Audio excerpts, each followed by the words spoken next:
जंगल में टुन्नू चिड़ा अपनी पत्नी टुनटुनी के साथ रहता था। टुन्नू चिड़ा गांव-गांव घूमकर दही बेचा करता था। उनके पास एक प्यारी सी गाय थी जिसका नाम गायू था। अजी, दुकान से आते समय हरी हरी घास लेते आना। मेरी गायू को हरी हरी घास बहुत पसंद है। ठीक है भाग्यवान, मैं लेता आऊंगा। शाम को बंटी कबूतर दही बेचने चला जाता है। दही ले लो, मीठी स्वादिष्ट दही ले लो। एक बार खाओगे तो बार बार याद करोगे। आओ दही ले लो। अरे ओ दही वाले भैया, मुझे 1 किलो दही देना। हाँ हाँ, अभी देता हूँ बहन जी। इस तरह कुछ ही मिनटों में टुन्नू की सारी दही बिक जाती थी। ये देखकर बंटी कबूतर बहुत जलता था।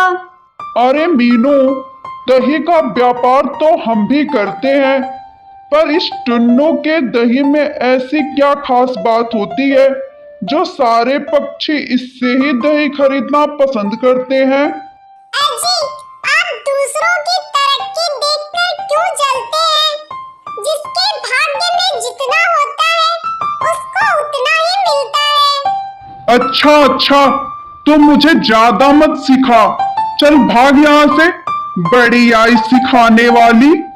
जब मीनू चिड़िया वहां से चली जाती है तब बंटी सोचने लगता है, कैसे इसके व्यापार को बंद कराया जाए। कुछ न कुछ तो करना ही होगा।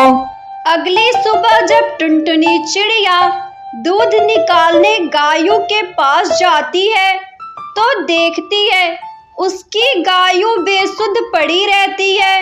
वो देखकर जोर जोर से चिल्लाने लगती है, टन्नू जी, हमारी गायू को क्या हुआ है? वो क्यों बेसुध पड़ी है? टुनटुनी, हमारी गाय को किसी पापी ने जहर दे दिया है। अब वो कभी नहीं उठेगी। हे भगवान, मेरी गायू की किसी से क्या दुश्मनी थी? वो उसे मारने से पहले मुझे मार देता। दोनों पति पत्नी रोते हुए गायों को घर के पीछे बगीचे में दफना देते हैं। टुन्नू जी, अब हमारा घर कैसे चलेगा?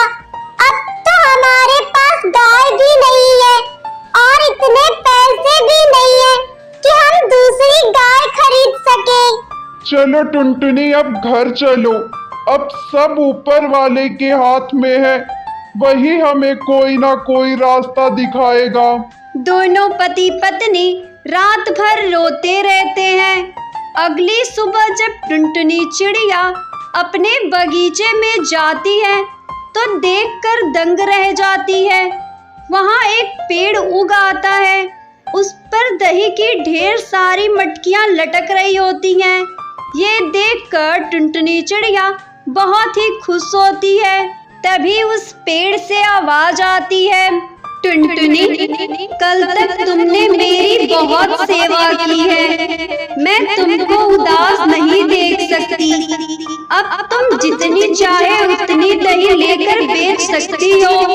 ये सब सुनकर टुनटुनी चिड़िया बहुत ही खुश होती है और अपना दही का व्यापार शुरू कर देती है और अपनी जिंदगी खुशी खुशी बिताने लगती है।